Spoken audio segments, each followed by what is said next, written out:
All right, so you found this report comparing boxing and Wing Chun, Uh-huh. and it's in Spanish, which is already interesting, right? Yeah, definitely not something you see every day. So before we jump in, Yeah. I gotta ask, Yeah. you're not just looking for a simple answer here. No, Like, no, no. who would win in a fight? Right. Got to go deeper than that. Exactly.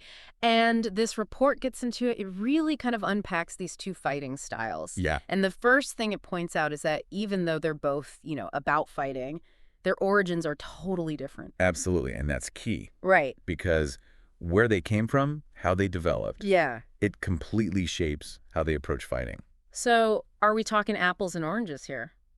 In a way, yeah. Yeah. You see, boxing, that comes from like a really structured environment. The ring, but Wing Chun. It was born in the streets, totally different world.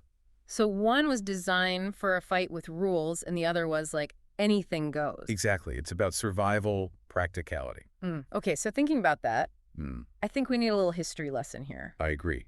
Got to understand the roots. Right. So boxing, it's ancient, right? Oh, yeah, it goes way back. But the rules we know today, those came about in the 1700s in England. Right, 18th century? So we're talking, what, bare-knuckle brawls evolving into a sport. It's kind of wild when you think about it. Yeah. And that's boxing in a nutshell, right? From chaos to this, like, very specific system. Totally. Rules, weight classes, referees. It's amazing how, well, civilized it became. I know, right? But that's what makes boxing, well, boxing. Now, Wing Chun's history is a little more... yeah, exactly. But we've all heard the story, right?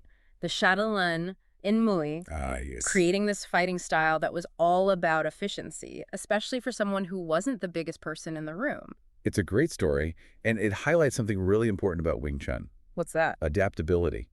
See, boxing was all about perfecting technique within a set of rules. Right, okay. But Wing Chun, it was about being ready for anything. Because on the streets, there are no rules. Exactly. Okay, so we've got these two fighting styles with totally different backgrounds. Right, totally. And I'm curious how that actually, like, plays out. Yeah, like in practice. Exactly.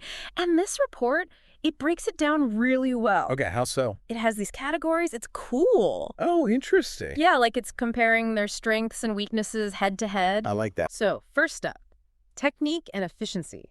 Okay. And right away, you see boxing. It's about power, long-range punches. Right, control the fight. Exactly. Jab, cross, hook. Keep that distance. Like, very strategic. Oh, yeah, timing is everything in boxing. And that makes sense, right? Thinking about its history. Absolutely. It's all about mastering those techniques. Within the rules, within that ring. Yep, that controlled environment. Now, Wing Chun seems almost the opposite. How do you mean? It's about getting in close, fast. Ah, yes, speed and surprise. Right. Like Bruce Lee. Exactly. Wing Chun is all about exploiting those openings. Or creating them. Sometimes, yeah, you got to make your own luck. And it's interesting because both styles, they're all about being efficient, right? Absolutely.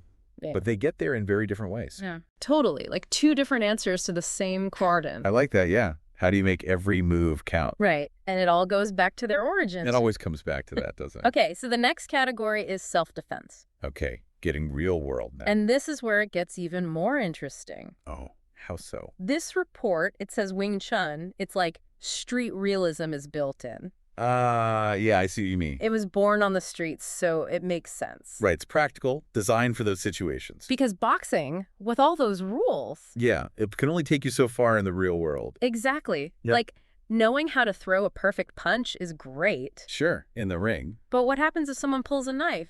Right, or attacks from behind. Suddenly, those rules don't matter so much. Not at all. And Yeah. that's where Wing Chun excels. Because it's about awareness. Totally. Adapting to whatever's thrown at you. Being ready for anything, that's the key. So it's almost like boxing gives you the tools to win a fight. In a specific context. Right. But Wing Chun, It prepares you for the chaos of real life. this next category is called authenticity. Interesting. Yeah, and at first I was like, huh. Right. Aren't all martial arts authentic? But then I realized what they're getting at. And what's that? It's about staying true to the core of the art, right? Exactly. And for boxing, they say it's that pursuit of winning within the rules. Okay, I see. Physical prowess, strategy, outmaneuvering your opponent. Mastering that system. Exactly. But Wing Chun, it goes deeper. Yeah, there's a philosophical side, right? Right. Mental discipline, self-awareness, even a spiritual element. That mind-body-spirit connection. Like channeling inner peace into fighting power. It sounds like a movie, but it's rooted in that philosophy. And that's what they mean by authenticity, I think. It's about the whole package, the whole approach to combat. Okay, so boxing, Wing Chun, totally different origins with different techniques, strengths, weaknesses, even how they think about authenticity. Right, totally different paths. But here's the thing. Yeah. As I was reading this report, I noticed something. Okay. They've got some surprising similarities. Oh, yeah. Like what? Well, it's like they come from different worlds, but they share some common ground. That's a good way to put it. Like those Venn diagrams, remember? Yeah. The overlapping circles. So for two fighting styles that seem so different, where do they actually connect? Well, for starters, they both emphasize powerful strikes. Okay, that makes sense. Sure, boxing is about those long-range punches. Wing Chun is more up close. Right, different methods. But the goal is the same. Deliver a decisive blow. It's like they're solving the same problem, just in different ways. Precisely. And it speaks to a fundamental principle of combat. Which is? Effective offense matters. Right, no matter what the situation. Exactly. Whether it's the ring or the street. So what else? What other similarities did you find? Well, both boxing and Wing Chun require incredible fitness. Oh, yeah. So it's not all about finesse in Wing Chun. Some people might think that. Right, like it's more about speed and technique. But both styles demand a lot physically.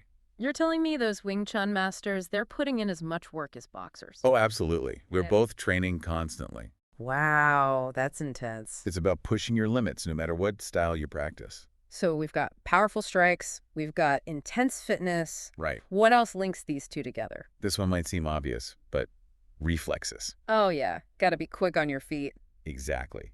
Both boxing and Wing Chun, you need lightning-fast reactions. Because whether you're dodging a punch or landing one, It all comes down to speed. that split-second decision-making. Exactly. And that takes tons of practice, sparring, anticipating your opponent. So even though their backgrounds are different, they share these core principles. Right, and that's what makes this comparison so fascinating. Yeah, it's not just about who would win in a fight. It's about understanding the essence of combat. Absolutely. What makes these styles effective? What makes them work?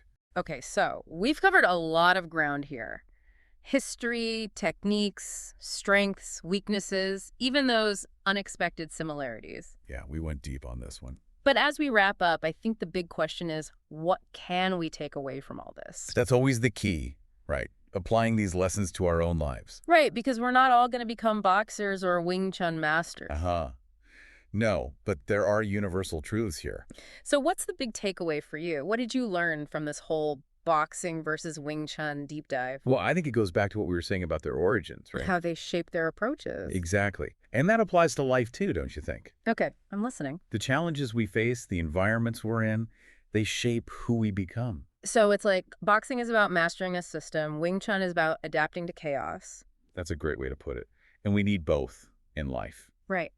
Okay, so it's not about choosing one style over the other. Exactly. It's about being flexible, knowing when to apply which approach. Like sometimes we need structure, discipline that focus on technique. Right. Like a boxer training for a fight. And other times we need to be adaptable, ready for anything. Like a Wing Chun practitioner on the streets, always alert. So it's about developing that flexibility within ourselves. Exactly. Being able to adapt to whatever life throws at us. Wow, that's a really powerful message. It's about becoming well-rounded individuals ready for anything. You know, it's amazing to me how a report in Spanish about boxing and Wing Chun, Let us hear. it led us to this idea of personal adaptability. It just goes to show you never know where inspiration will come from. Exactly. And for you listening, we'd love to hear your thoughts. Yeah, what resonated with you? Which aspects of this comparison really stood out? Let us know. Keep the conversation going. Because that's what this is all about, right? Until next time, stay curious, keep exploring,